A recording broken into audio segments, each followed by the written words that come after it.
बिस्मिल्लाहिर्रहमानिर्रहीम। अस्सलाम वालेकुम स्टूडेंट्स, मैं हूं शहरियार अली, आपका फिजिक्स टीचर। स्टूडेंट्स, हमारे पास जो आज लेक्चर नंबर 7 है, चैप्टर नंबर 1 से रिलेटेड। चैप्टर नंबर 1 का नाम हम क्या पढ़ रहे हैं? मेजरमेंट्स। और हम मेजरमेंट से रिलेटेड मुख्तलिफ टर्मिनोलॉजीज़ को डिस्कस कर रहे हैं। फॉर एग्जांपल, हमने पिछले कुछ लेक्चर्स में एरर्स को डिस्कस किया था और हमने ये भी देखा था कि एरर्स को कैसे रिमूव किया जा सकता है। स्टूडेंट्स, आज हमारे पास एक आर्टिकल है जो हमारी रियल लाइफ में बहुत ज़्यादा इंपॉर्टेंस रखते हैं। हम आज बात करेंगे अनसर्टेनिटीज़ की, लेकिन हम डायरेक्ट जो है वो फिज़िक्स की तरह नहीं, फिज़िक्स के सेंस में अनसर्टेनिटीज़ को समझने की बजाय पहले हम देखेंगे क्या कि हमारे लिए अनसर्टेनिटीज़ का लफ्ज़ क्या नया है या हम इसको डेली फेस करते हैं। तो हम पहले कुछ एग्जांपल्स देखते हैं। देखें, अनसर्टेनिटी हमारे पास रियल लाइफ में at every moment we face uncertainties. अब इसको इस तरह देख लें कि कल का वेदर क्या होगा, हम इसको प्रिडिक्ट तो कर सकते हैं, लेकिन हम होते उसके बारे में फिर भी अनसर्टन है। मतलब आपको अगर सपोज गूगल पे ये पता चल रहा है कि कल 90% चांस है सनशाइन का या रेन का 10% चांस है, तो अब है तो अनसर्टन है ना। आप ये तो नहीं कह सकते कि उस 10 को इग्नोर करके आप कहोगे नहीं सनशाइन ही होगी कल। आप प्रिडिक्ट ज़रूर कर सकते हो, लेकिन आप डेड श्योर नहीं हो सकते। ठीक हो गया? तो एक ये एग्जाम्पल आपके पास अनसर्टेनिटी की हो गई। दूसरी एग्जाम्पल ये है कि आप जब एग्ज़ाम दे के आते हो अपना, आप एग्ज़ाम में सपोज इंग्लिश का पेपर दे के आए हो, फिजिक्स का पेपर दे के आए हो, किसी भी सब्जेक्ट का पेपर दे के आए हो, क्या आपको 100% श्योर होता है कि आपके कितने मार्क्स आएंगे? नहीं, ऐसा नहीं होता। अब उसमें क्या होते हैं? अनसर्टन होते हैं। आप ये कहते हो कि हाँ मेरा 60 मार्क्स ठीक है सपोज 75 में से, अगर आप मैट्रिक का पेपर दे के आए हैं पहले, लेकिन आप ये नहीं कहते कि इसके ऊपर कितने आ सकते हैं मेरे। सपोज आपके पास एक मैथमेटिकल पेपर था, मैथमेटिक्स का पेपर था, जिसमें आपके जो है वो सपोज 60 मार्क्स के क्वेश्चन सही हैं, 15 मार्क्स के ऊपर आप डाउटफुल हैं, मतलब आपको नहीं पता कि वो सही होंगे या नहीं होंगे, क्या वो 100% सही होंगे या नहीं होंगे। तो इसलिए याद रखें कि आपके पास जो अनसर्टेनिटी है वो हमारी रियल लाइफ में बहुत ज़्यादा मानी रखती है। अनसर्टेनिटी का अगर हम मतलब देखें ना, तो इसका मतलब होता है जिसके बारे में आप अनश्योर हैं, अनसर्टन हैं, जिसके बारे में आप किसी चीज़ के बारे में हतमी फैसला नहीं कर सकते, अब हतमी राय नहीं दे सकते। तो गैर यकीनी सूरत हाल को हम अनसर्टेनिटी बोलते हैं। इसकी एक और एग्जांपल ये है कि सपोज आपने 15 मार्क्स का MCQ बेस्ड टेस्ट दिया, आपके 14 MCQs ठीक है और 15 के बारे में आपको पता नहीं है कि वो गलत है या नहीं, आपने तुक्का लगाया, आप एग्जाम हॉल से बाहर आ गए। अब आप अपना डिस्कशन जब स्टार्ट करोगे ना, जब तक आप बाहर आ रहे हो ना, आपके माइंड में एक डाउट है, आप अनसर्टन हो कि मेरा 15वां सही हुआ या नहीं हुआ। आप क्या करते हो? बाहर आके अपने कोलीग से या अपनी बुक खोल के देखते हो कि मेरा आंसर सही है या गलत है, या किसी से भी आप कंसल्ट करते हैं। तो तब तक आप डाउटफुल रहे, अगर वो सही था तो आपका वो जो अनसर्टेनिटी वो खत्म हो गई, अनसर्टेनिटी थी जो। अगर वो गलत है तो वो भी अनसर्टेनिटी खत्म हो गई, गलत हो गया, एरर आ गया। अच्छा, एक और इंपॉर्टेंट बात, मैंने एरर का वर्ड यूज़ कर दिया यहाँ पे। एरर और अनसर्टेनिटीज़ को कभी भी मिक्स अप नहीं करना, दोनों सेपरेटली डिस्कस किए जाते हैं, दोनों सेम चीज़ें नहीं हैं, दोनों सेम चीज़ें नहीं हैं। फिजिक्स में एरर्स और अनसर्टेनिटीज़ में डिफ्रेंशिएट किया जाता है।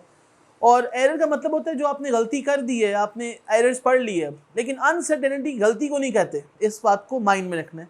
अनसर्टेनिटी डाउट को कहते हैं। So there is a difference between errors and uncertainties. तो याद रखें कि ये जो टॉपिक है ये यूजुअली बच्चों को बड़ा कंफ्यूजिंग होता है कि एरर्स और अनसर्टेनिटीज कैसे आपस में डिफरेंट है। हम इसको कोशिश करेंगे समझने की आज। और दूसरी बात कि हमने देख लिया कि अनसर्टेनिटीज हमारी लाइफ में बहुत ज़्यादा उसका अमल दखल है। मतलब आपका फ्यूचर क्या है, आप उसके बारे में अनसर्टन है। आप उसके लिए काम तो कर सकते हो, लेकिन उसका एंड रिजल्ट क्या वही होगा जिसके लिए आप काम कर रहे हो, तो ये अनसर्टेनिटी है। तो याद रखें, हमारी ओवरऑल लाइफ में अनसर्टेनिटी बाय नेचर एग्जिस्ट करती है। अब हमारे पास यहाँ पे अनसर्टेनिटीज़ को हम शुरू करते हैं, फिजिक्स के पॉइंट ऑफ व्यू से हम बात करेंगे और हम कम टाइम में ज़्यादा बातें समझने की कोशिश करेंगे। और मैं आपको एंड पे ये भी बता दूंगा कि अनसर्टेनिटी से रिलेटेड आपको क्या चीज़ एग्जाम पॉइंट ऑफ व्यू से पता होनी चाहिए या फिजिक्स के पॉइंट ऑफ व्यू से पता होनी चाहिए। तो चलिए आज का लेक्चर हम पे शुरू करते हैं। क्लास अनसर्टेनिटी, जैसे मैंने बताया, गैर यकीनी सूरत हाल को आप बोलेंगे। ठीक हो गया? अनश्योर हैं किसी के बारे में, नॉट श्योर। तो एक तो हम इसको यूँ कह सकते हैं, जिस तरह वर्ड मीनिंग करते हैं ना किसी भी चीज़ का, जिसके बारे में आप श्योर नहीं होते। अब क्यों नहीं श्योर होते, इसकी भी एक रीज़न है। देखिए, मैं आपको एक बात बताता हूँ। आपने लीस्ट काउंट का नाम सुना हुआ है। आपने मीटर रॉड का लीस्ट काउंट क्या पढ़ा था? आपने मीटर रॉड का लीस्ट काउंट पढ़ा था, अगर आपको याद हो तो, होता है 1 millimetre. What does this mean 1 millimetre? Least count क्यों कहते हैं इसको? ये स्मॉलेस्ट वैल्यू है जो एक मीटर रॉड मेजर कर सकता है मिलीमीटर्स में। ऑब्वियसली आप इसको सेंटीमीटर मीटर में कन्वर्ट कर सकते हैं, लेकिन मैंने मिलीमीटर्स की बात की। मतलब ये है कि जब मीटर रॉड कोई वैल्यू मेजर करता है ना, तो वो 1 मिलीमीटर से कम की वैल्यू को मेजर नहीं कर सकता। अब आपको याद होगा कैलिब्रेशन जब होती है, सपोज 0 से शुरू करते हैं, उसके बाद इस तरह की लाइंस बनी हुई आती हैं। तो ये देखें कि आपके पास सपोज कर लो कि ये मिलीमीटर्स की मैंने कैलिब्रेशन बनाई, ये 0 है अगर, और अगर सपोज कर लो ये 1 है। अब देखो हम कहते हैं कि मीटर रॉड जो मेजर कर सकता है ना वैल्यू मिनिमम लीस्ट काउंट कितना उसका, वो है 1 मिलीमीटर। इससे कम की वैल्यू वो सही तरह मेजर नहीं कर सकता। मतलब ये जो सारा गैप है, इसको मैं अगर थोड़ा सा कलर्ड कर दूं, ये जो सारा गैप है ये वाला 0 और 1 के दरमियान, ये वैल्यू है तो सही है ना कोई। सपोज कर लें ये मीटर रॉड का हिस्सा है ना, तो ये मीटर रॉड का ही गैप है, लेकिन ये कैलिब्रेटेड नहीं है। कैलिब्रेटेड का मतलब है इस पे कुछ लिखा नहीं हुआ। इसके बाद इसका मतलब है कि अगर आपने कोई लेंथ मेजर करनी है, सपोज कर लें कि आपके पास इस लेंथ को, किसी चीज की लेंथ को मेजर करना है, आपने यहां से मेजर करना शुरू किया 0 से, और सपोज उस ऑब्जेक्ट की लेंथ यहां पे आके रुक गई, यानी कि 0 और 1 के दरमियान रुक गई, तो फिर वहां पे तो कैलिब्रेशन है ही नहीं। आप कैसे बताएंगे कि उसकी लेंथ कितनी है? ये लिमिटेशन आ गई है किस चीज की? डिवाइस की, इंस्ट्रूमेंट की जो आप यूज कर रहे हैं। तो इंस्ट्रूमेंट की जो लिमिटेशन है, यानी कि उसका जो लीस्ट काउंट है, प्राइमरीली इसकी वजह से क्या अराइज हो गया? अनसर्टेनिटी अराइज होगी। तो याद रखिए अनसर्टेनिटी इस चीज को कहते हैं जिस चीज के बारे में आप श्योर नहीं होते। देखें ना अब क्या मतलब है इस बात का। मैं अगर आपसे कहूं कि सपोज जो वैल्यू जो लेंथ आप मेजर करो ना, सपोज आपके पास एक कैप है, अब कैप अभी रख रही हो तो ये इस तरह आ रहा है, ये 1 से ग्रेटर शो हो रहा है, ठीक हो गया ना। चले इसको एक और तरीके से देख लेते हैं, बल्कि आसान हो जाएगा आपके लिए अब ज्यादा समझना कि ये 1 2 3 4 कह दिया मिलीमीटर से। याद रखें केस स्टडी के तौर पे, एग्जांपल के तौर पे हमने कहा, मैंने कहा इस कैप की लेंथ मेजर करो, आपने इसको ऐसे रख दिया, तो पता लगा कि ये जो कैप है ये 1 और 2 के दरमियान, देखो यहां से 2 को टच नहीं कर रहा, यानी कि सपोज कर ले कि यहां पे कहीं कोई ना कोई वैल्यू शो हो रही है कैप की, तो ये तो 1 और 2 के दरमियान कोई वैल्यू है ना। आप एस्टिमेट एक्यूरेटली नहीं कर सकते, क्यों? 1 और 2 के दरमियान तो कोई लिखा ही कुछ नहीं हुआ, मतलब 1 के बाद जो लिखाई है वो 2 की है, जो कैलिब्रेशन है वो 2 की है, 1 और 2 के दरमियान है। अब ये तो कह सकते हो कि ये 1 और 2 के जो मिड पॉइंट है ना उससे आगे है ये, या ये आप कह सकते हो कि ये 1.5 से आगे है, लेकिन कितनी आगे है नहीं कह सकते आप। कुछ आप प्रिडिक्ट कर सकते हो, लेकिन आप उसको मेजर सही तरह नहीं कर सकते, यानी कि आप डाउटफुल रहेंगे उसके बारे में। तो याद रखें कि जो हमारे पास लीस्ट काउंट होता है ना, उसकी वजह से अनसर्टेनिटी अराइज होती है। तो हमने लिखा रीजंस यहाँ पे, limitation of the instrument, basically least count of the instrument, primarily ये कॉज है। सबसे मेन रीजन यही होती है किस चीज़ की? अनसर्टेनिटी की, जो अराइज होती है जिस मेजरमेंट में हम मेजरमेंट्स पढ़ रहे हैं, मेजरमेंट्स में अनसर्टेनिटी आएंगी ऑब्वियसली। दूसरी बात कि हमारे पास, अब इसको एक और तरीके से मैं समझाना चाहूँगा, अगर हमारे पास ये मीटर रॉड है, सपोज इसके ऊपर ये स्केलिंग हुई हुई है, ठीक है, आपको पता है, वेरी वेल नोन, आपके पास फिजिक्स लेबॉर्ट्री में ये पढ़े होते हैं, आपने यूज़ भी किए हैं। इस पे जो कैलिब्रेशन है ना सेंटीमीटर्स में इस वक्त हुई हुई है, इस पर मिलीमीटर्स मार्क नहीं है अगर आप इसको गौर से देखें तो, ठीक हो गया। अब सेंटीमीटर्स में 1 और 2 सेंटीमीटर, 1 के बाद 2 है, दरमियान में कैलिब्रेशन के ऊपर लिखा कुछ नहीं हुआ, इसका मतलब है आपको उसके बारे में कोई इन्फॉर्मेशन नहीं मिल सकती। इसकी एक और रीज़न देखिए, एक स्टूडेंट है जो पूरा मैच देखता है, जो बड़ा वेला स्टूडेंट है मेरी तरह का, पूरा मैच देखता है क्रिकेट का या फुटबॉल का, जोन सा भी ले लें। चले मैं पहले क्रिकेट की बात करता हूँ। उसने T20 का पूरा मैच कंप्लीट देखा। T20 में कितनी बॉल्स होती हैं? 20 × 6 120, ठीक हो गया, यानी 20 ओवर्स का मैच है। उसने 20 ओवर्स का मैच देखा, फर्स्ट इनिंग भी सेकंड इनिंग भी कंप्लीट देख लिया उसने। एक स्टूडेंट है जिसके पास कम टाइम है, क्योंकि वो और बड़े काम करता है, पढ़ता भी है और वो PUBG भी खेलता है सपोज, उसने सिर्फ हाईलाइट्स देखी। अब आपको पता है हाईलाइट्स में सिर्फ आपको मिनिमम इन्फॉर्मेशन दी जाती है, मतलब मेन 4s और 6s की बॉल्स दिखाई जाती हैं। अब 2 स्टूडेंट्स हो गए, एक ने पूरा मैच देखा है, एक ने सिर्फ कुछ बॉल्स देखी, हाईलाइट्स देखी। तो मुझे बताएं कि जब आप उस मैच के बारे में, अब 2 स्टूडेंट्स आपके सामने बैठे हैं, आपने दोनों से इन्फॉर्मेशन लेने की कोशिश की, तो जिसने हाईलाइट्स देखी हैं और जिसने पूरा मैच देखा है, कौन ज़्यादा अनसर्टन इन्फॉर्मेशन देगा? अब देखें, अगर हाईलाइट्स में पहले ओवर में तीसरी बॉल दिखाई गई है, तो आप जब उसे पूछोगे ना पहले ओवर में क्या हुआ था, जिसने हाईलाइट्स देखी हैं, तो वो सिर्फ तीसरी बॉल की बता सकता है, लेकिन वो जो साथ बैठा हुआ है वो एक एक बॉल की इंफॉर्मेशन देगा। अब क्या हुआ, दो बंदे आपके सामने बैठे हैं, अब अनसर्टेनिटी किसकी वजह से राइज हो रही है? उन बंदों की वजह से, क्योंकि उनकी नॉलेज लिमिटेड है। कहने का मतलब है एक के पास एक एक बॉल की इंफॉर्मेशन है, एक के पास सिर्फ पहले ओवर की थर्ड बॉल की इंफॉर्मेशन है। कौन ज्यादा अनसर्टन है? किसके बारे में आप ज्यादा श्योर नहीं हो, किसके बारे में आप ज्यादा अनसर्टन हो? तो जाहिर सी बात है हाईलाइट्स वाले केस में। तो याद रखिए, एक रीजन ये भी हो सकती है जो एक्सपेरिमेंटर है उसकी वजह से भी तो अनसर्टेनिटी आ सकती है। इसकी एक और एग्जांपल, एक्सपेरिमेंटर कौन होता है? जो एक्सपेरिमेंट करता है। ये कोई नया लफ्ज नहीं आ गया आसमान से, ठीक हो गया। दूसरी बात ये है कि अगर आपसे कहा जाए कि टाइम नोट करके बताएं क्या टाइम हो रहा है आपकी डिजिटल वॉच पे सपोज, या एनालॉग वॉच पे, वॉल क्लॉक पे आप टाइम देख के बताते हो ना, उसकी नीडल्स मिनट वाले भी मूव कर रही होती है बहुत सारी घड़ियों में, या डिजिटल क्लॉक है, आपने पेन में रिस्ट वॉच, आपको कहा जाए टाइम क्या है, आप जितनी देर में टाइम बताओगे, टाइम देख के बताओगे अगले को, सपोज आपके पास जब आपने देखा 12:32 है, आप जितनी देर में बोल के बताओगे अगले को तो 32 से तो आगे चला गया होगा, सेकंड्स भी बता दिया आपने सपोज, तो वो तो आपके पास टाइम एक्यूरेटली नहीं बता सकते आप उसको। इसका मतलब आप अनसर्टन हो गए, क्योंकि कुछ टाइम गुजर चुका है बताने में, सेंस करने में, तो हमारी सेंसेस भी हमारे लिए अनसर्टेनिटी क्रिएट कर सकती हैं। बहरहाल ये कुछ इन्फॉर्मेशन थी। उसके बाद नेचुरल फिनोमेना ये आपको पता है कि एटम्स एक्साइटेड स्टेट में आते हैं। सपोज आप हीट करते हो उनको या किसी भी तरीके से एक्साइट करते हो, इलेक्ट्रॉन्स जंप कर जाते हैं लो एनर्जी लेवल से हाई एनर्जी लेवल पे।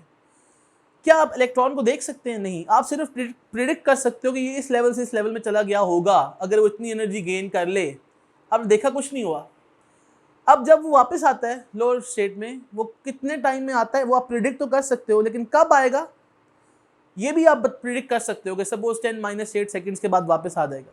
लेकिन कौन सा इलेक्ट्रॉन गया और किस सेल में आया आप उसको विजुलाइज नहीं कर सकते, आप देख नहीं सकते नेकेड आई से, आप अनसर्टन हो गए। आप सारी कैलकुलेशन करोगे लेकिन हो गए अनसर्टन उसके बारे में। ठीक हो गया। कुछ नेचुरल फिनोमिनास भी होते हैं जिनकी वजह से अनसर्टेनिटीज अराइज होती हैं। तो ये तो आगे रीजंस, ठीक हो गया। अब यानी कि आप अगर अनसर्टेनिटी को लिखना चाहें तो आप लिख सकते हैं कि ये रीजंस हैं जिनकी वजह से किसी भी मेजरमेंट में क्या अराइज होगी, अनसर्टेनिटी अराइज होगी। होपफुली आपको थोड़ा बहुत आइडिया हो गया होगा कि हम करना क्या चाहते हैं। हम अनसर्टन किसके बारे में होते हैं? याद रखिएगा बच्चों, हम अनसर्टन उस चीज के बारे में होते हैं जिसके बारे में हमें इंफॉर्मेशन नहीं होती। अब एग्जाम होता है ना आपका, आपने एग्जाम देना है कल जाके, सपोज सुबह फिर इसका पेपर आपने तैयार किया हुआ है सारा कुछ, लेकिन अब अनसर्टन है कि किस चैप्टर में से सबसे ज्यादा आना है, किस में आना ही नहीं है। अनसर्टेनिटी आपकी लाइफ में साथ साथ चलती है। ठीक हो गया। अच्छा जी, अब हम थोड़ी सी फिजिक्स की बात भी कर लें। मेरे हाथ से कहानियाँ बहुत ज़्यादा हो गई हैं, तो याद रखिएगा कि सपोज कर लें, ये जैसे मैंने स्केल की एग्जांपल दी थी ना, मैंने यहाँ पे स्केल को ड्रॉ किया है, सेंटीमीटर स्केल मैंने यहाँ मेंशन किया है, सेंटीमीटर्स का यहाँ बना हुआ है। मैंने सपोज इस मार्कर की ना लेंथ को मेजर करना है, तो मैंने यहाँ पे रखा 0 ऑफ द स्केल के ऊपर और मैं आगे तक गया।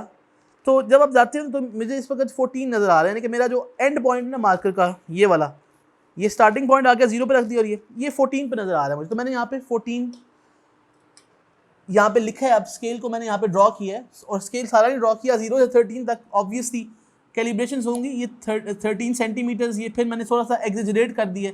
13 और 14 सेंटीमीटर्स के दरमियान कितनी मिलीमीटर्स वाली डिविजन्स होंगी? There are how many divisions in 1 centimetre? Class 9th वाला टॉपिक 10 मिलीमीटर्स, याद है? तो ये स्मॉल शो किया हुआ मैंने, ये लार्ज थोड़ा जूम करके एग्जेजरेटेड व्यू है इसका, सिर्फ समझाने के पर्पज़ के लिए। 13 और 14, ये 13 सेंटीमीटर, ये 14 सेंटीमीटर, सिमिलरली ये भी इनलार्ज्ड है 14 और 15, ये भी सेंटीमीटर्स में इसका मेंशन्ड है। ऑब्वियसली इन 13-14 के दरमियान कितनी डिविजन्स होंगी? 10। 14-15 के दरमियान भी कितनी डिविजन्स होंगी? 10। कौन सी वाली? स्मॉल डिविजन्स, जिसको हम क्या बोलते हैं? मिलीमीटर्स। ठीक है, 12 इस वक्त उसको इग्नोर करें। देखिए 13 और 14 का मिड पॉइंट कौन सा? ऑब्वियसली ये वाला। 14 और 15 का मिड पॉइंट भी तकरीबन यहाँ पे आएगा। ठीक हो गया, इसको देख लीजिएगा, ये इसका मिड पॉइंट है। इसको देखते क्या मतलब मैंने क्यों यहाँ पे ड्रॉ किए। अच्छा, मैंने अभी क्या कहा? मार्कर की लेंथ किस पे पॉइंट कर रही थी मेरी? मैंने इस तरह रखा जब मार्कर को, तो वो 14 पे कर रही थी, यानी कि मैंने इसको मार्क कर लिया। मेरी जो वैल्यू है वो 14 मुझे नजर आ रही है, 14 सेंटीमीटर्स। अच्छा, ये तो हमें नजर आ रही थी ना 14 सेंटीमीटर, लेकिन स्टूडेंट्स याद रखें कि हमारे पास अगर यही मार्कर सपोज 14 पे ना आ रहा होता, मतलब इस वक्त आप देखें, शायद आपको नजर आ रहा हो, ये इसका ये वाला 14 का मार्किंग हुई है। अगर मेरा मार्कर 14 से आगे होता, 15 से कम होता, यानी कि 14 और 15 के दरमियान कोई सी वैल्यू होती, गौर से सुनिएगा जरा इस बात को, गौर से। मैंने क्या कहा, इस वक्त मेरा पॉइंटर 14 पे एग्जैक्ट इस तरह मैच कर रहा था, यानी यहाँ पे बढ़ रहा था। अगर सॉरी यहाँ पे 14 पे, ये 14 की वैल्यू है, मैं दोबारा रिपीट कर दूँ, ये 14 है। अगर मेरा मार्कर यहाँ पे इस वक्त था ऐसे 14, तो मैंने लिख दिया 14 मेजर्ड वैल्यू। अब अगर मार्कर की जो पॉइंटर है वो 14 से आगे कहीं पे होता, अब याद रखिएगा कि ये 14 वाला पॉइंट है और ये 15 वाला। अब अगर मैं केस स्टडी के तौर पे ये मान लूं कि मेरा मार्कर जो है वो 14 से थोड़ा सा आगे होता और इस पॉइंट पे कहीं पे होता, ये 14 और 15 का मिड पॉइंट ये वाला है, ब्लू कलर का नजर आ रहा है, मैं कह रहा हूं पॉइंटर मेरा यहां पे आके रुकता था, यानी कि मेरा मार्कर है, सॉरी जो। अब क्या हम कोई वैल्यू लिख सकते थे पॉइंट्स की फॉर्म में? हम नहीं लिख सकते। इस वक्त क्यों नहीं लिख सकते? इस वक्त जो मैं केस स्टडी के तौर पर बता रहा हूं, क्योंकि मेरी कैलिब्रेशन सिर्फ सेंटीमीटर वाली है, मिलीमीटर वाली है ही नहीं। तो मैं अगर बात करूं मीटर रॉड की, तो याद होगा आपको कि 0.1 सेंटीमीटर या 1 मिलीमीटर, इसका क्या होता है, लीस्ट काउंट। अब अगर 14 से आगे चली गई है वैल्यू मार्कर की, तो आप क्या लिखोगे? आप क्या समझने की कोशिश करोगे? आप कहोगे कि अच्छा ये 14.1 है, या ये 14.2 है, या 14.3 है, यानी कि आप इसको प्रिडिक्ट करने की कोशिश करते हो। अब सपोज कर लो कि हम मान लेते हैं कि हमारे पास अब ऐसा मीटर रॉड है जिसपे ये सारा कुछ लिखा हुआ है। तो स्टूडेंट्स अब देखें कि आपके पास, अगर ये मैंने थोड़ा सा इसको चेंज किया है, स्केल को मैंने इनलार्ज अगेन किया और मैंने एक और चीज़ ऐड कर दी है, जैसे मैंने आपको बताया अभी कि अगर हमारे पास 14 सेंटीमीटर्स के बाद देखी जाए और 15 सेंटीमीटर्स तक देखा जाए, तो नंबर ऑफ डिविजन जो इसके अंदर होंगी वो कितनी होंगी? 10 डिविजन होंगी। तो हमने 10 डिविजन को ड्रॉ कर दिया, ठीक हो गया।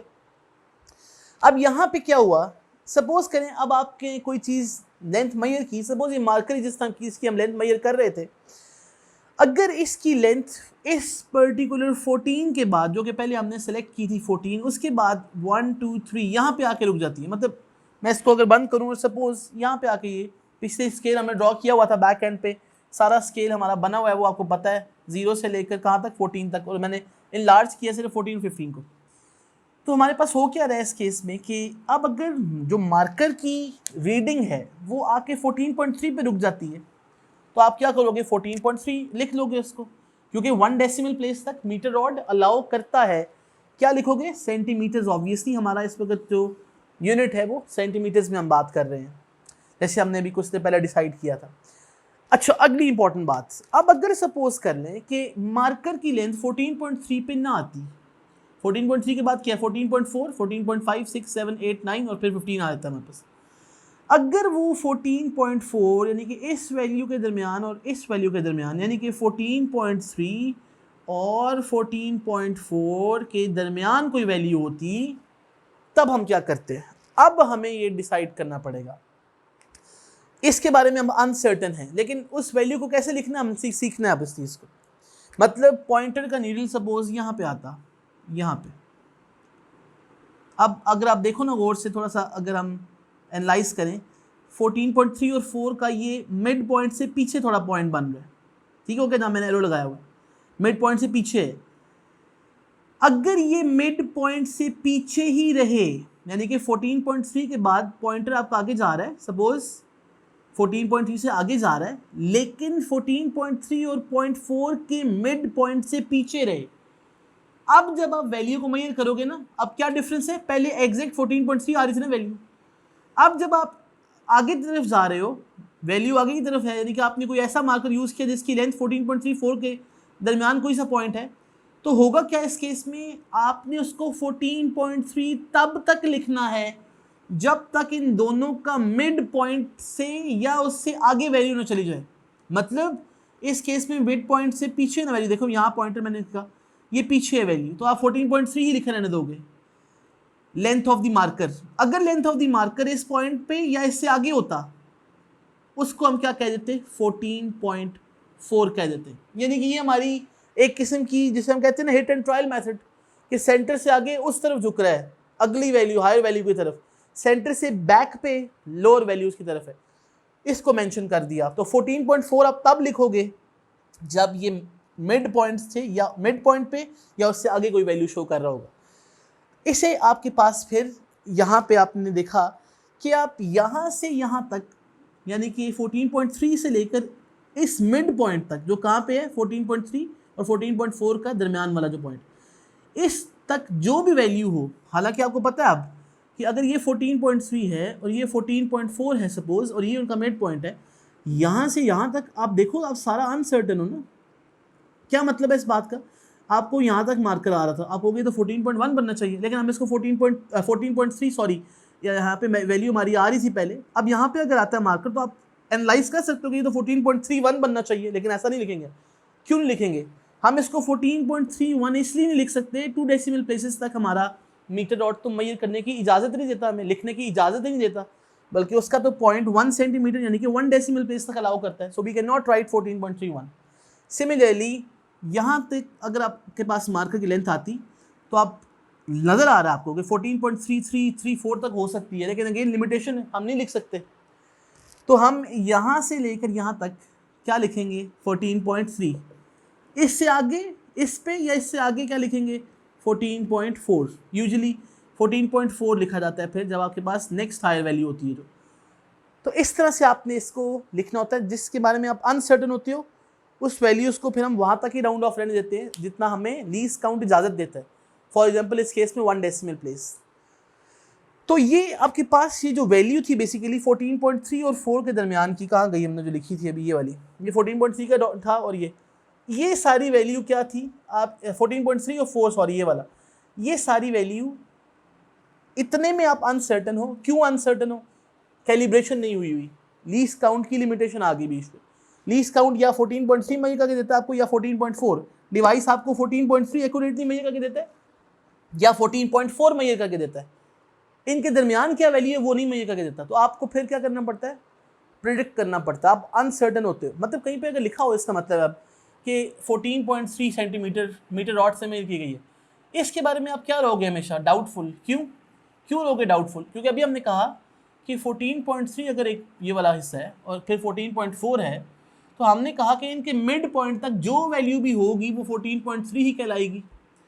इस पॉइंट पे या इससे आगे जो वैल्यू भी होगी वो 14.4 कहलाएगी। मतलब यहाँ पे हो, यहाँ पे हो, यहाँ पे, यहाँ पे, यहाँ पे, length of the metre dot जहाँ लेंथ ऑफ द मार्कर जहाँ मर्जी आ रही होती है इस पॉइंट के बाद, तो वो 14.4 ही लिखी जानी थी। इसे कहते हैं क्या, अनसर्टेनिटी। किस वजह से आई है, लिमिटेशन ऑफ द इंस्ट्रूमेंट की वजह से, इसकी वजह से आई है। तो ये आपके पास अनसर्टेनिटी का थोड़ा सा क्या हो गया, हमारे पास एनालाइज करने का एक मेथड हो गया। अब इसमें जो है एक और इम्पॉर्टेंट चीज़ है कि इधर से हमें एक बात पता चल गई, रेंज पता चल गई। किस चीज़ की रेंज पता चल गई कि हमारी जो मेजरमेंट्स है, हमारी मेजरमेंट्स किस रेंज से किस रेंज तक, यानी कि आपकी अनसर्टेनिटी कितनी रेंज की है। मतलब आपने 15 मार्क्स के MCQs अटैम्प्ट किए, आपके 14 सही आपको डेड श्योर है, एक गलत है, तो आप कितना अनसर्टन हो, सिर्फ उस एक नंबर के लिए अनसर्टन हो, बाकी आपको डेड श्योर है कि 14 वैल्यू है ही है। तो जो मेजर्ड वैल्यूज होती हैं उसमें एक रेंज डिफाइन कर दी जाती है कि आप कितना अनसर्टन हो, कितना अनश्योर हो। यहाँ पे एक बात याद रखें फिर कि हमने ये बात यहाँ पे लिख दी है, इसको हम देखना सीख भी लेते हैं। बल्कि आप देखें आपके पास जिस तरह मैंने बताया कि यहाँ पे आपके पास जो है, इसको सीखें ज़रा, एक रेंज को किस तरह लिखा जाता है। अगर 14.3 जिससे अभी हम केस स्टडी कर रहे हैं, उसके बाद था 14.4 और इससे पहले क्या होना था हमारे पास, सपोज कर लें 14.2, यही होना था ना। अच्छा, इसका मिड पॉइंट 14.3 ये बनता है, 14.2 और 3 का ये बनता है।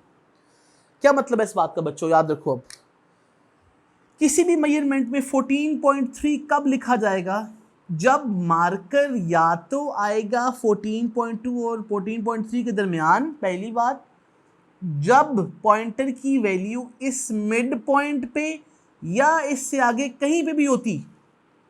तो अभी हमने जो रूल पढ़ा उसके मुताबिक क्या मेजर किया जाता है 14.3, क्यों, क्योंकि 14.2 का मिड पॉइंट से आगे चला गया ना, किस तरफ झुकेगी वैल्यू 14.3 की तरफ, higher one will be selected.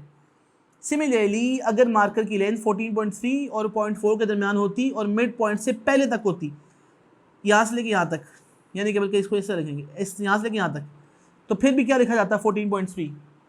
इसका मतलब है रेंज डिफाइन कर लिया आपने, आप कितना अनसर्टन हो यहाँ से लेकर यहाँ तक।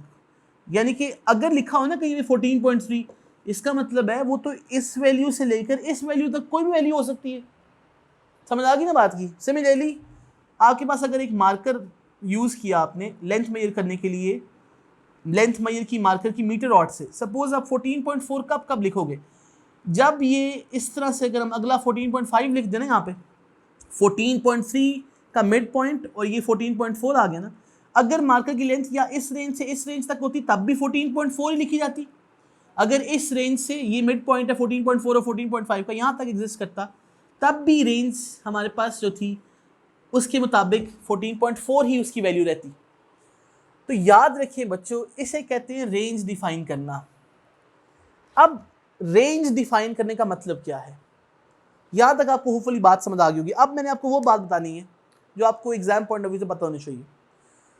अब आप याद रखिए, आपकी बुक्स में कभी लिखा होता है कि वो देखे ना, आपने सीख लिया कि ये 14.4 और 14.3 का जो मिड पॉइंट है, यहाँ से लेके यहाँ तक की लेंथ कितनी होगी, जाहिर सी बात है 1 मिलीमीटर की या 0.1 सेंटीमीटर, जो मर्जी निकलो, एक ही बराबर है दोनों। इसका मतलब है ये 0.05 होगा यहाँ से लेके यहाँ तक का डिस्टेंस। अगर ये टोटल डिस्टेंस 1 मिलीमीटर का है या 0.1 सेंटीमीटर का है, तो ये 0.05 सेंटीमीटर होगा, या यहाँ से लेके यहाँ तक भी 0.05 सेंटीमीटर होगा। तो आप कितना अनश्योर हो, 14.4, या तो पीछे चले जाओ यहाँ पे -0.05 या 14.4 प्लस 0.05, आपने क्या डिफाइन कर दिया इस तरह से रेंज को। अब क्या हमेशा इस तरह हमने काम करना है, हम इस तरह काम नहीं करेंगे। इसको आप सिर्फ इस तरह एनालाइज कर लें, ये इस तरह पॉसिबल है, आपने देख लिया क्यों। 14.4 और 14.5 के दरमियान का डिस्टेंस 1 मिलीमीटर है या 0.1 सेंटीमीटर है। हमने अभी केस स्टडी के तौर पे 14.4 वाली रीडिंग सेलेक्ट की, तो जाहिर सी बात है वो 14.4 और 5 के दरमियान जो मिड पॉइंट है, यहाँ से यहाँ तक की रेंज और इससे पीछे वाली यहाँ तक की रेंज इसमें एग्जिस्ट करती होगी। ये सारी की सारी रीडिंग 14.4 वाली है, इसलिए हमने इसको एक दफ़ा माइनस किया क्योंकि पीछे गए, एक दफ़ा प्लस किया क्योंकि आगे गए। दोनों पॉसिबिलिटीज़ हैं, यानी कि आप कितना अनसर्टन हो, इसका जो भी आंसर आता है 14.35 आएगा इसका, आई थिंक 14.35 देख लीजिएगा इसको, और ये 14.45, यानी कि 14.35 से लेके 14.45 तक आप अनसर्टन हो, इससे कम नहीं हो 14.35 से और 14.45 से ज़्यादा नहीं हो। इस बात को ध्यान में रखना। तो होपफुली आपको यहाँ पे अब कुछ आइडिया हो गया होगा अनसर्टेनिटी का। अब एक और आखिरी बात जो हम यहाँ पे करेंगे वो ये है, जब आपने मेजरमेंट्स को लिखना है, अब ये आपने एस्टिमेट लगा लिया ना मेजरमेंट्स का, लेंथ का, जब भी आपने मेजरमेंट्स को लिखना है, remember that the measurement is written as the best estimate, यानी कि the measured value plus minus the uncertainty. और यूजुअली याद रखें, यानी कि ये अब फिजिकल क्वांटिटी की मेजरमेंट लिखने का तरीका है। लेंथ कर रहे हो, टाइम कर रहे हो, मैथ्स कर रहे हो, किसी भी चीज़ को आप देखोगे, आप चैप्टर नंबर 1 में हम थ्रू आउट द चैप्टर 1 हम मेजर्ड वैल्यू लिखा करेंगे। मतलब आपको कहा जाएगा कि एक लेंथ मेजर की गई है, सपोज कर ले मीटर रॉड से हमने उसको मेजर किया है और वो लेंथ है सपोज 10 सेंटीमीटर, साथ प्लस माइनस लिखा होगा। क्यों लिखा होगा वो हमने देख लिया अभी, क्योंकि हमारी रीडिंग इस रेंज में आ जाती है। अनसर्टेनिटी, और यूजुअली क्या लिखा होता है, इसका लीस्ट काउंट लिखा होता है, यानी कि मेजर्ड वैल्यू या best estimate plus minus uncertainty. तो अब क्यों लिखा होता है इस तरह से, इसीलिए कि ये जो एस्टिमेट है ना, जो हमने मेजर की है वैल्यू, वो कितना अनसर्टन है, क्योंकि डिवाइस जब भी यूज़ करोगे अनसर्टेनिटी तो आनी है। कितना अनसर्टन है, लीस्ट काउंट जितना अनसर्टन है, क्योंकि अनसर्टेनिटी आई क्यों थी, लीस्ट काउंट की वजह से। लीस्ट काउंट बेसिकली लिमिटाइज कर देती है मेजरमेंट्स को, तो प्लस माइनस अनसर्टेनिटी लिख देते होते हैं इस केस में। याद रखिएगा बच्चों कि इस तरह से हम रेंज को क्या कर लेते होते हैं, डिफाइन कर लेते होते हैं। तो ये है एग्जाम पॉइंट ऑफ व्यू से, और आपका इंपॉर्टेंट चीज़ जो आपको याद रखनी है, इसकी एग्जाम्पल जो है वो अभी हम पढ़ेंगे साथ साथ जब हम अगले आर्टिकल्स कुछ करेंगे इंडिकेटिंग द अनसर्टेनिटीज़ वाले में। अभी हम पढ़ते हैं टाइप्स ऑफ अनसर्टेनिटीज़। स्टूडेंट्स, अब हम बात करते हैं टाइप्स ऑफ अनसर्टेनिटीज़ की। हमारी मेजरमेंट्स में अनसर्टेनिटीज़ लाजमी होंगी क्योंकि हम डिवाइसेस यूज़ कर रहे हैं और हर डिवाइस का कोई ना कोई लिमिटेशन है, यानी कि लीस्ट काउंट है, यानी कि एक मिनिमम वैल्यू है जिससे वो कम की मेजरमेंट्स नहीं कर सकता। फॉर एग्जांपल, अगर आपके पास एक मीटर रॉड है तो उससे ली गई मेजरमेंट्स हमेशा अनसर्टन होंगी जितना उसका लीस्ट काउंट है, फॉर एग्जांपल 1 मिलीमीटर।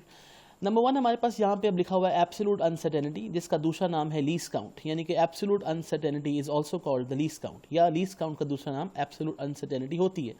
या दूसरे लफ्ज़ों में इसको एब्सोल्यूट हम इसलिए बोल रहे हैं कि जब भी कोई डिवाइस यूज़ करेंगे आप मेजरमेंट्स करने के लिए, जैसे मैंने मीटर रॉड की एग्जांपल दी, या स्टॉप वॉच अगर आपके पास हो, या मैथ्स मेजरिंग डिवाइस हो, तो उसमें जो ली गई मेजरमेंट्स हैं वो लाजमी बात है वो एक्यूरेट 100% नहीं होगी, उसमें अनसर्टेनिटी होगी, और वो अनसर्टेनिटी कम अज़ कम कितनी होगी, जितना उस डिवाइस का लीस्ट काउंट है। फॉर एग्जांपल अगर आपसे कहा जाता है कि एक टेबल की लेंथ मेजर की है मीटर रॉड से और वो 5 मिलीमीटर्स है, सपोज कर लें, या 100 मिलीमीटर्स है, या जितनी भी है, हम मान लेते हैं चले वो 100 मिलीमीटर्स है।